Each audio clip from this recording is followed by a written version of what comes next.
Good afternoon. My name is Jessie Fuentes. I want to welcome all of our viewers to The Next Cut, developing a film pipeline right here on Tu Cuenta CINE Youth Fest, powered by HITN. HITN TV is America's leading Spanish language non-commercial television network, servicing over 35 million households in the United States and in Puerto Rico, with high quality educational and entertaining content from their studios right to your homes. Tu Cuenta CINE Youth Fest is a platform powered by HITN and is bringing together a community of storytellers who are paving the way to a more inclusive industry on and off the screen.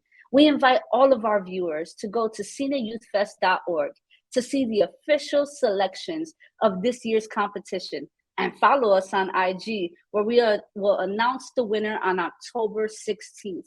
We are extremely excited to share with you all of the work and effort that have been put in by individuals who have opted into this competition. It is a privilege to be here with you today. I'm extremely excited to introduce our panelists. But before we do so, let's take a look at my bio package produced by this amazing production team. Let's take a look. Jessie Fuentes is an activist in the Humboldt Park community in Chicago, Illinois. Jessie is a graduate of Dr. Pedro Albizu Campos Puerto Rican High School, the Puerto Rican's Cultural Center very own educational institution. Jessie received a bachelor's in Justice Studies and a master's in Community and Educational Leadership from Northeastern Illinois University. Jessie has done work around empowering young people in the community, the release of Oscar Lopez Rivera, anti-gentrification work, education reform, and work around the independence of Puerto Rico. She is now the Director of Policy and Youth Advocacy for the Puerto Rican Cultural Center. Through her social justice work, Jessie strives to create a more just world through policy and grassroots organizing. Art is our form of resistance and the platform to tell our counter-narrative. That is Jessie Fuentes' motto. Que viva Puerto Rico libre. I am highly impressed with what they are able to put together, taking snippets of my life. It's such a beautiful package. Today, I'm extremely excited about our two panelists. Our first panelist, Johnny Ray Díaz, is an award-winning Latino actor and filmmaker out of Los Angeles. He is on plenty of things that we can watch on our film. I don't want to give too much away because I know they're going to do his bio package justice, but it was so exciting to see a Latino on Grey's Anatomy, to be able to ensure that he's going to have such a pivotal role on the upcoming single cam comedy Primo. Before we talk to Johnny, let's take a look at his bio package. Johnny Ray Díaz is an award-winning Latino actor and filmmaker based in Los Angeles. Born and raised in Arizona, he is the son of Mexican and Colombian immigrant parents and a proud first-generation American. His passion for film and TV comes from his love of telling great stories that inspire him and others. He can be seen recurring on Hulu's Pam and Tommy and recently wrapped a 6-episode arc on Grey's Anatomy. He was recently cast as a series regular on Amazon's newest single-cam comedy, Primo, and is currently shooting the series in New Mexico. As a filmmaker, his short films have won numerous awards at several film festivals, and he just finished directing his first pilot. Additional credits include Bosch, CSI Vegas, Queen of the South, NCIS, and Narcos Mexico. Johnny, what did you think of your bio package? Yo, it looks amazing. Oh my God. It's actually way better than I expected. Such a good job. I mean, they did such a good job with it, honestly. It's so good.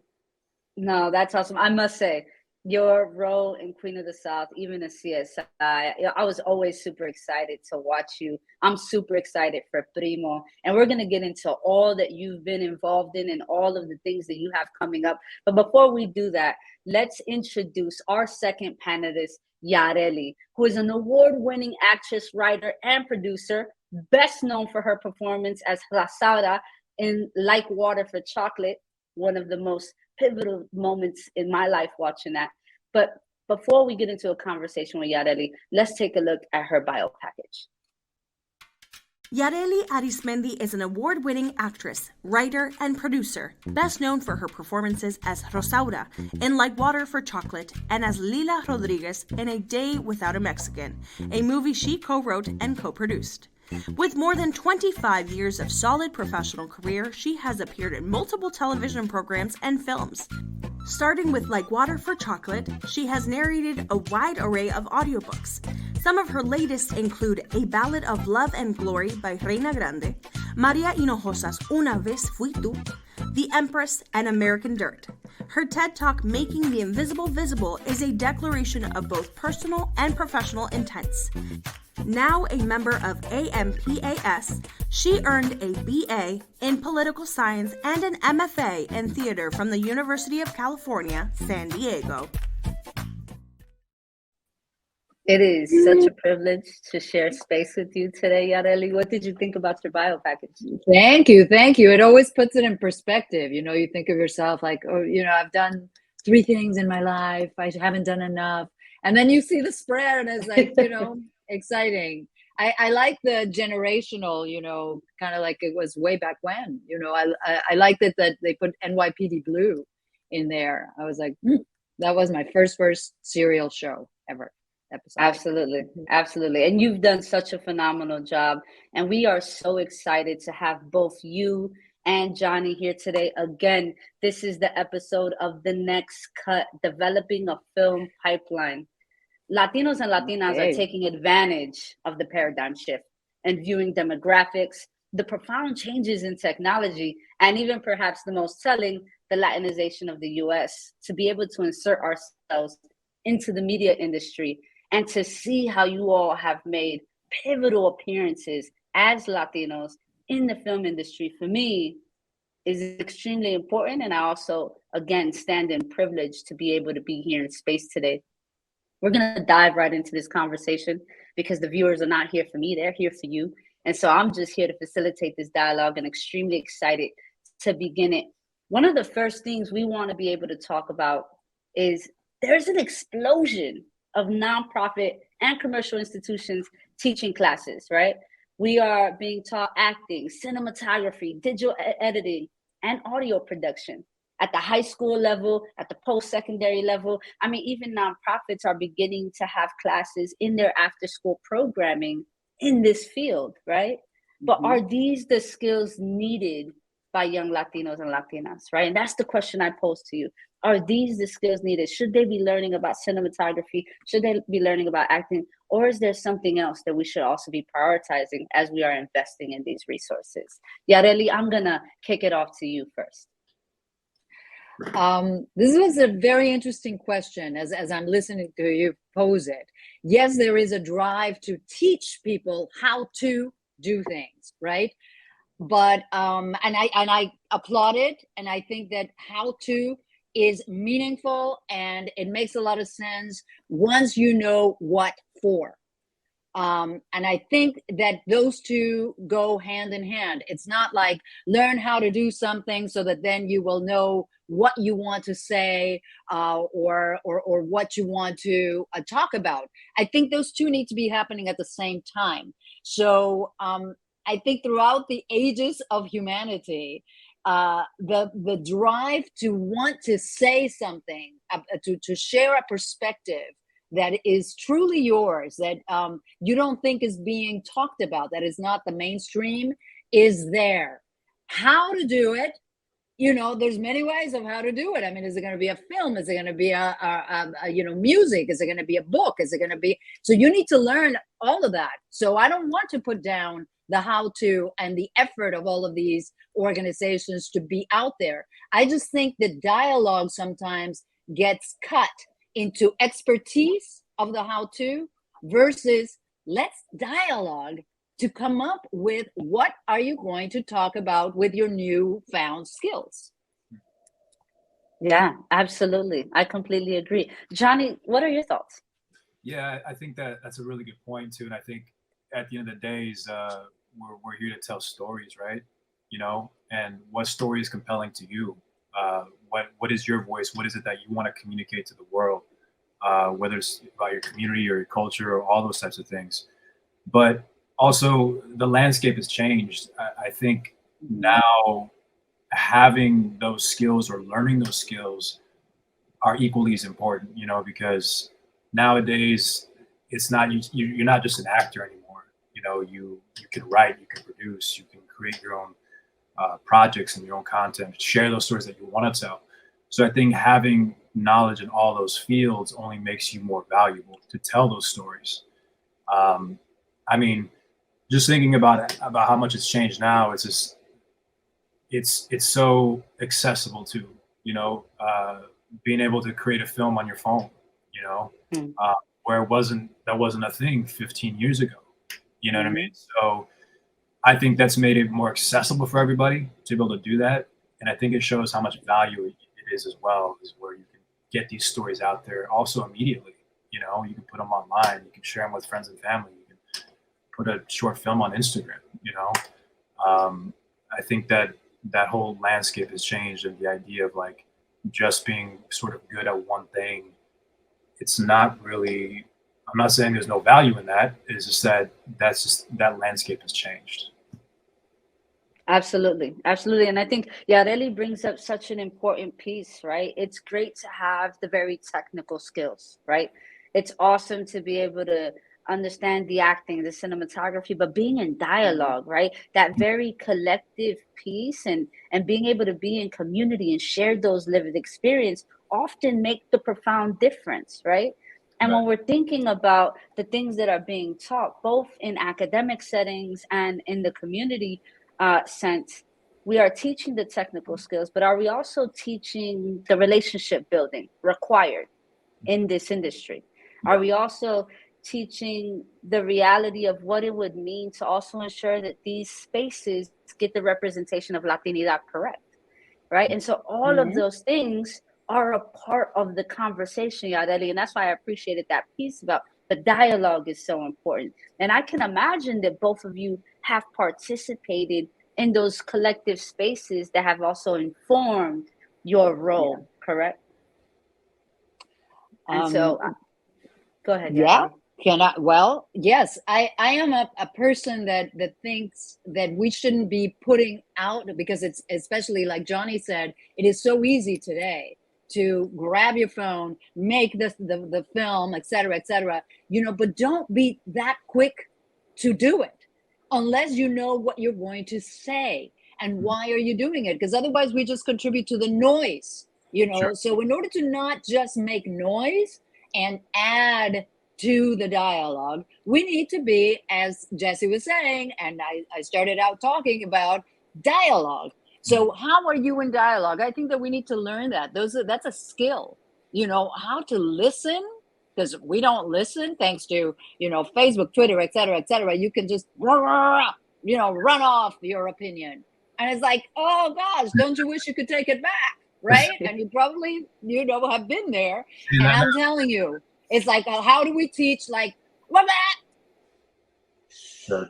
Listen, think, and we need to learn that. That's a skill you learn. It's when you're a baby, you cry out, because you need something now, even if it's in the middle of the quiet movie theater, you need it now. And it's like later on, you'll find out that it's easier to kind of, nudge your mom and say, I think I need to go to the bathroom, you know, instead of screaming. So that, I think we really need to do that now.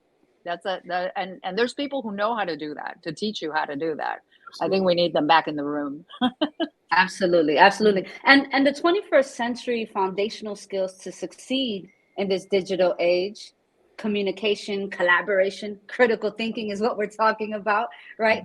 Creativity, team building, and accountability are not presently taught at the grammar or high school level, right? We're not taught these very foundational skills of how to survive.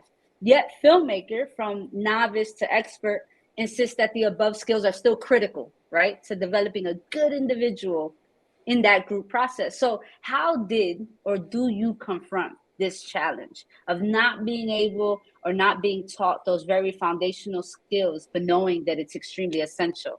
Johnny, let's start with you. Yeah, I think that's, it's very challenging. When I first moved to Los Angeles, I didn't really know anybody. I didn't have any family in the industry. I didn't have any connections. I had nothing. So I was really working from the ground floor, and that landscape has changed too in the time I've been here. But honestly, like, a lot of it really just came from my own drive from my parents. My parents are immigrants. They worked really hard to come to this country, learn a new language, and just get started, So I've always had that sort of drive in me to just kind of push forward. And the way that I did it was I just started working for free. I basically was trying to get on any set that I could to learn the language, learn what it's like to be in that environment, learn what certain words mean, sort of communication with other people. And I basically told people, like, give me the job nobody wants, and I'll do it for free. I'll take that job. And so I can prove myself, and then you'll start meeting people.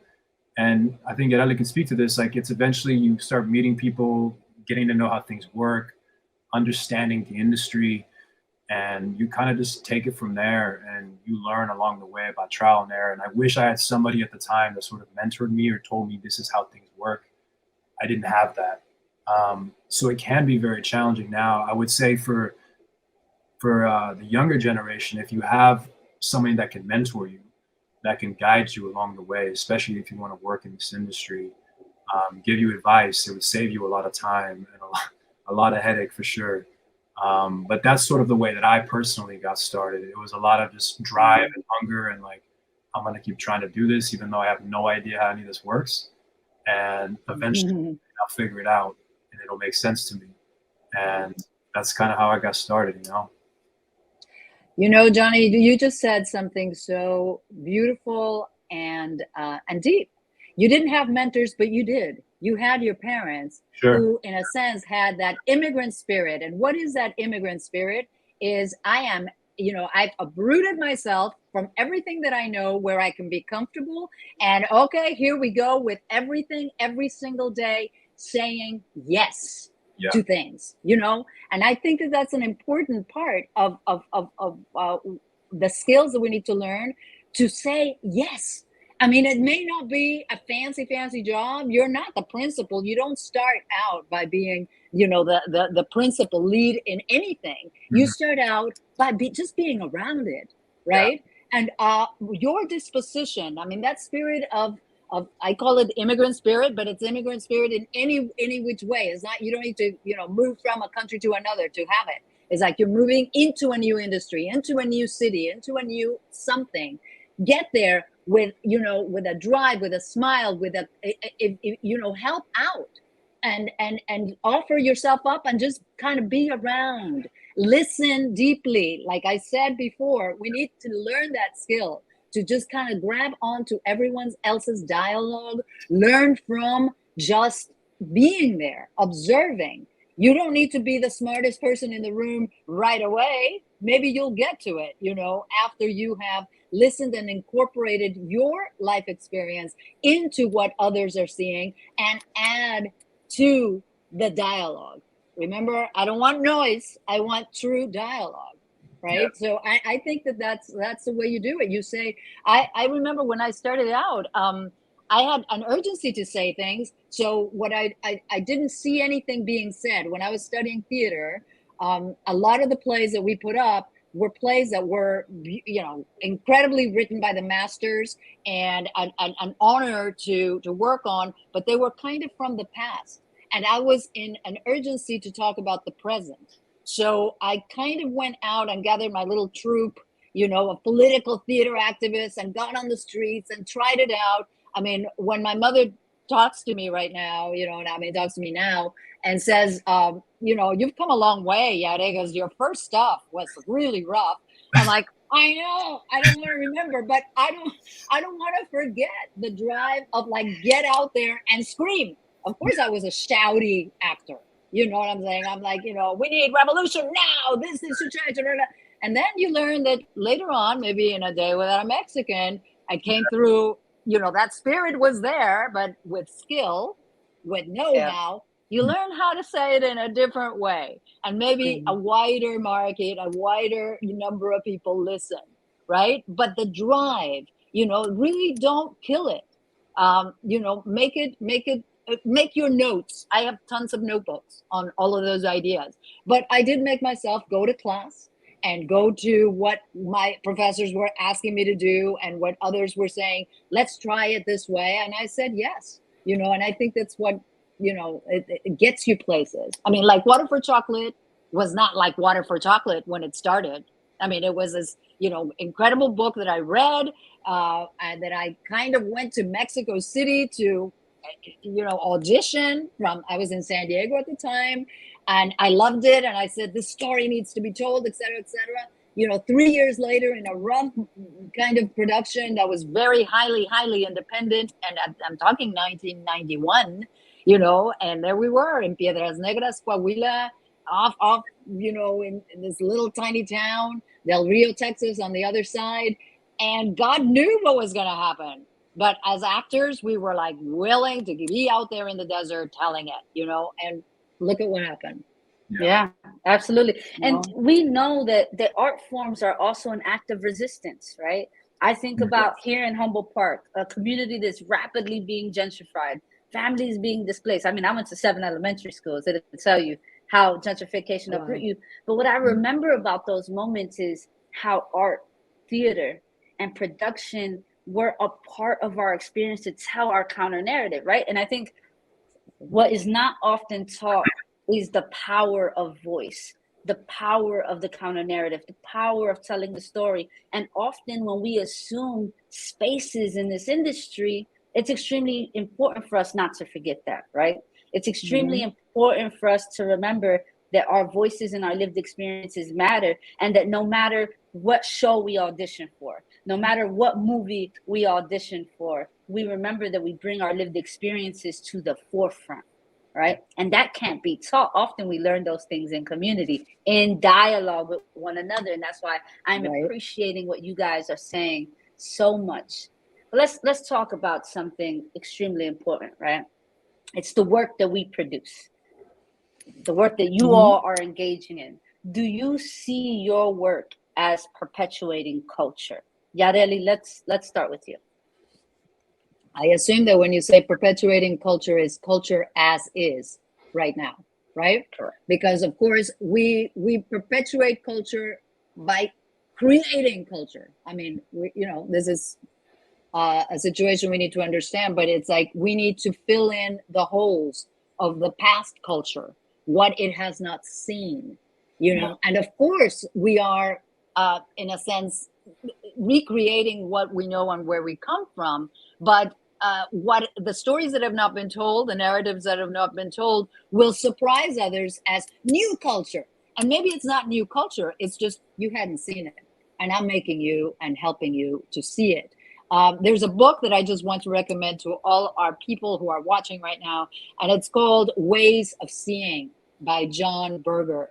That was a pivotal reading material that I bumped into, thank God, because it explains that you come from what you were made of, right? You are a sponge that when you opened your eyes to the world, wherever it was that was, and to the parents that were teaching you what the world was about, there were certain elements that were different from what other people's experience growing up was, and all of that makes you see a different way, see reality a different way, which is incredibly valid. And going back to the idea of being in dialogue and adding, not to the noise, but adding to the general knowledge and evolving of culture, I think our work needs to not preserve things as they are, but add to, the way things will become.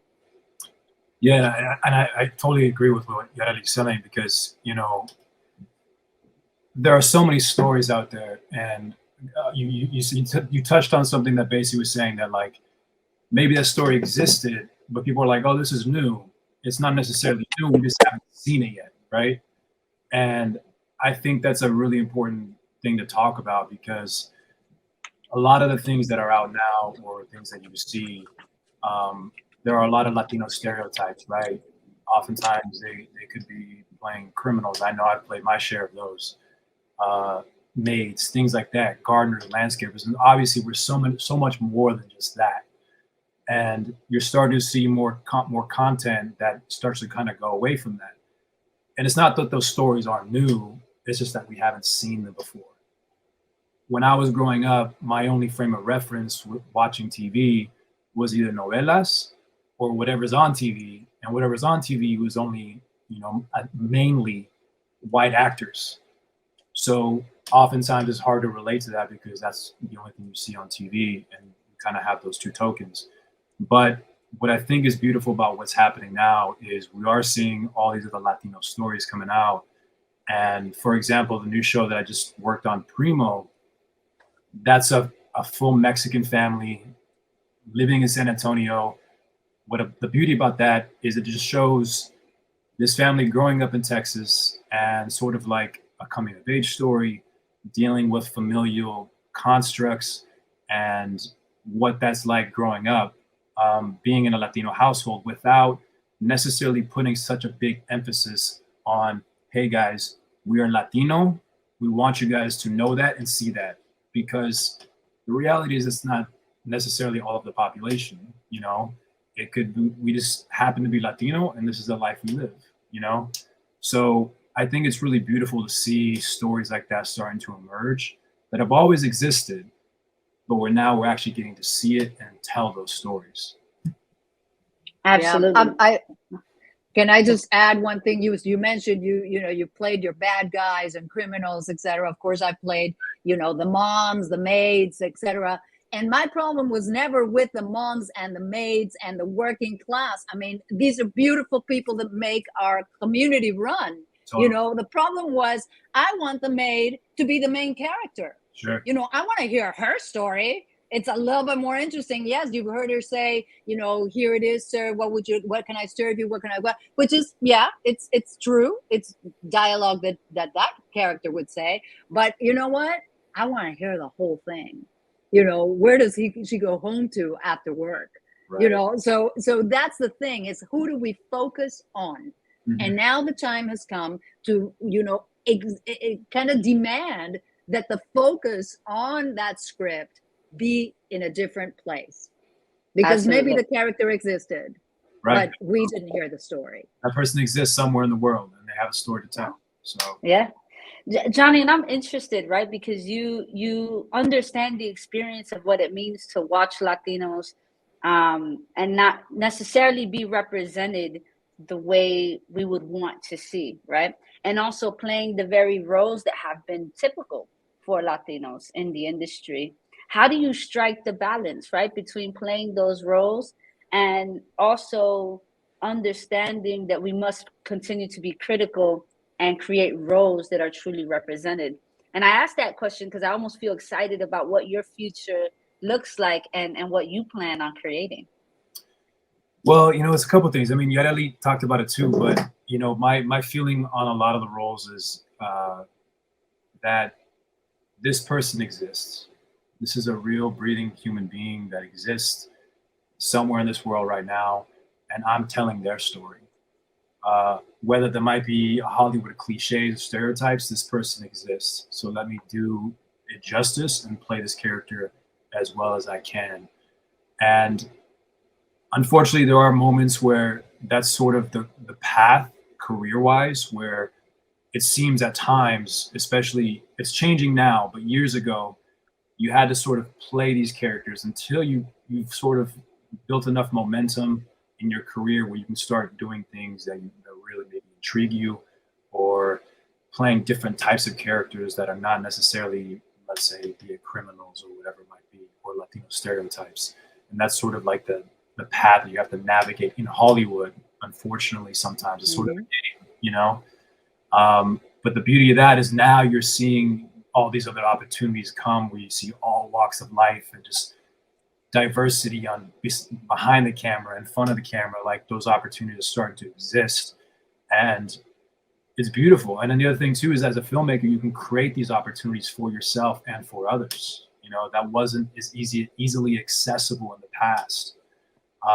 So I'm excited for where it's heading, and I love seeing new shows that come out, full Latino cast, where it's stories we haven't really heard because they've existed. We just haven't seen it yet. Like Yareli said, you know, we're finally seeing these things. So you kind of have to navigate that industry. I'm sure Yareli can speak on this because she's been in the industry for so long and she's seen, I'm sure, all sides of it, you know? Yeah. One thing I wanted to say, and Jessie, I want to applaud your journey and where you're headed, because I want to remind us, as it was Rashad Robinson from Color of Change, that I heard him say this, and it's stuck in my mind. I mean, having presence doesn't mean that we have power, right? Yeah. I mean, power is the ability to change the terms. And we need to team up across industries, professions, and you know, activities to do that. So we need the politicians, and we need, you know, to be able, as filmmakers, to go to politicians and our communities to say, raise your voice and demand that the story be told. You know, and that's where we, as creators, Johnny, right? We get our source of story from people that are living it, you know, where it's happening, you know. So we need to just make an incredible effort to be in constant communication with all sides. I think that I love it when you say the landscape has changed, because it sounds beautiful, you know, that the idea of, you know, the flowers and the trees have now changed. It's different. There used to be a time in education where it was all about becoming an expert, becoming, you know, remember when you had to kind of define your major, but your, you know, what exactly is your, help me out, it's your focus, your whatever, you're going to focus in political science, but only in whatever, Congress or Chinese politics or whatever. We need to expand. I mean, it's not about the one plant, it's about the whole forest, you know, and so, I mean, I don't know where we were going, Jessie. I just, I felt compelled to say this, you know, especially thinking of your road ahead. Yeah. And I appreciate, and this is why I always love coming here on Tu Cuenta Cine Youth Fest and facilitating these episodes, because we're giving folks the voice to be able to tell the narrative, and we're sharing it with young people who are so excited about joining this industry. And that's why I love being here with people who are so willing to tell their narrative and to be honest, right? And to be unafraid of the reality of what it means to be in this industry, how to survive, but also how to excel, because we shouldn't enter any field in which we are just surviving. We should be able to, yes, assume the roles that are typical, but to also be critical and to be transparent about the stories that we want told, right? So I'm so excited. I also am extremely excited when I come here, because one of my favorite parts is always, what do we have to offer and what do we want young people to know, right? We are talking about the next cut. We are talking about creating a pipeline. What do we want to tell young people? What is the best golden nugget that we are going to offer today on this episode? What do we want people to know? The best advice. Yareli, let's start with you. Okay. I want to go back to the idea of practice listening deeply. Okay. It's important to give credit to those that gave you a spark of ideas. I mean, they just like I did with the Color of Change. I think that when we do that, we grow on, we construct one brick on top of the other. And that's the way to get to the top, right? It's not like go just horizontal. It's build on what you're listening and hearing and the ideas that are coming your way. Take your time to digest and, make them mesh with what you thought, because perhaps you don't think it after you get the information, and create new thought that evolves and moves us all forward. Yeah. Johnny, what best pieces of advice do you have? That was really good, Yareli. I was going to say is that, I remember when I first got started, it seemed so daunting, the idea of working on a movie or anything. Even as a filmmaker or however I wanted to be involved in the industry, I would often watch the credits of movies, and there'd be hundreds of people that worked on a movie, all these people that worked on it. And I would sit there and literally watch all the credits of stuff. And I would think, well, that person's name's up there. Why can't my name be up there too?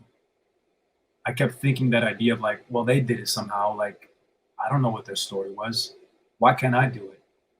So I think what that says is that if you really want something, you just have to really go for it, and there's so many ways to do that. But Yareli brought up a good point that I think a lot of it is just being a sponge, being a fly on the wall, learning by watching other people, sometimes not even speaking, just sitting there and just being like, okay, this is how things work.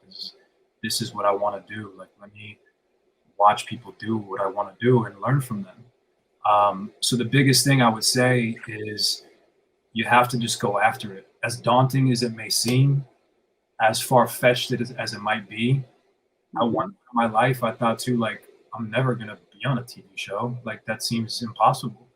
I don't have a family member or anybody that I know that's on TV. So how in the world am I going to get on TV? That isn't possible. But it is possible. You just have to apply yourself. And if it's what you really want to do, then you got to stay committed to it. And eventually, if you work hard enough and you apply yourself, you'll get there. Absolutely.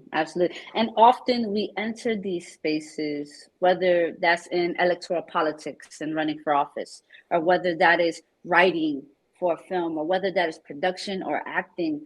It seems so much bigger than ourselves because we are often afraid of the obstacle of telling our story, right? I think something I try to convince myself of every day is that my story is worth being told. Our story is worth being told. And sometimes it doesn't look beautiful. It's not always pretty.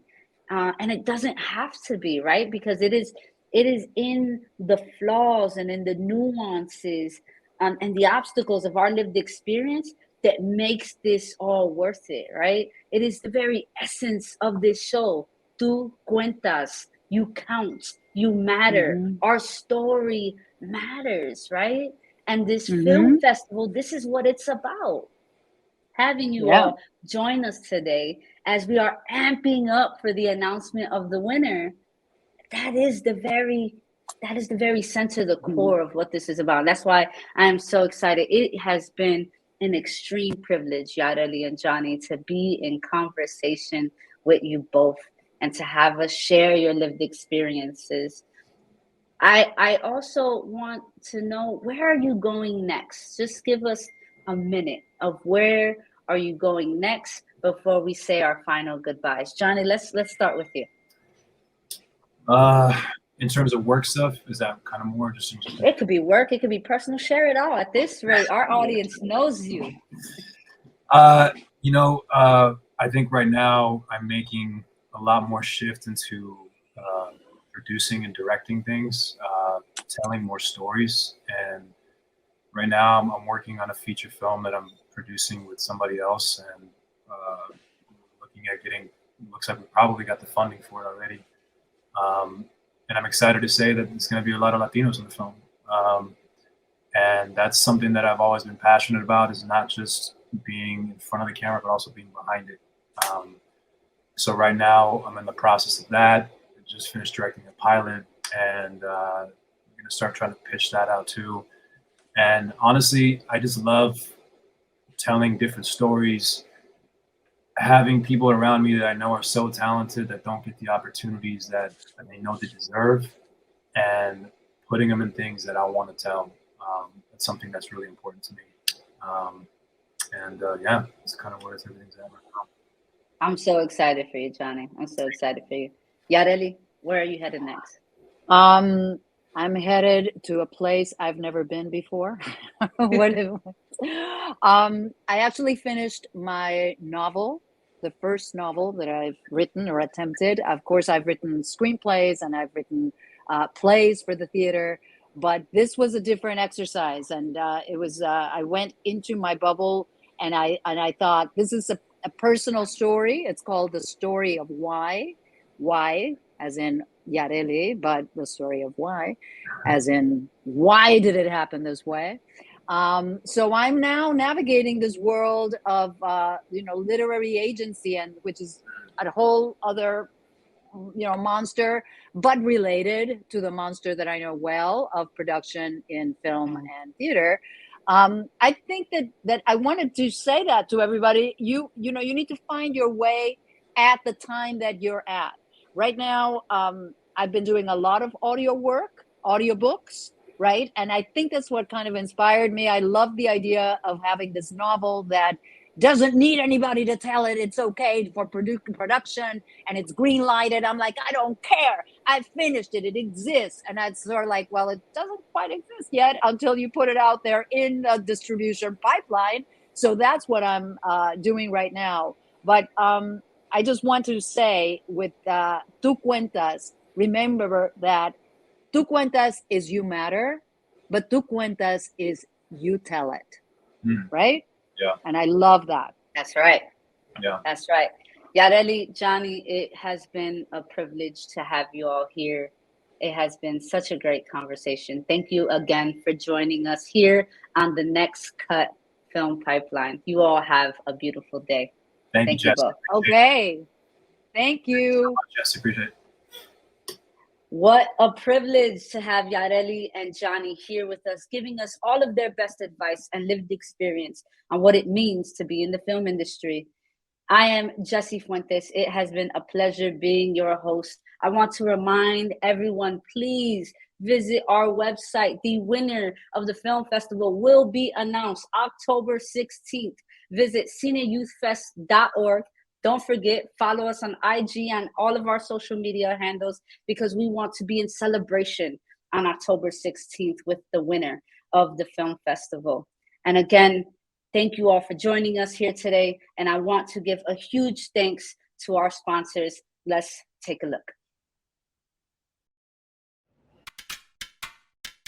Thanks to our sponsors, we continue to have important conversations that educate and inspire the most valuable asset for a brighter future, the new generation of Latinx creatives.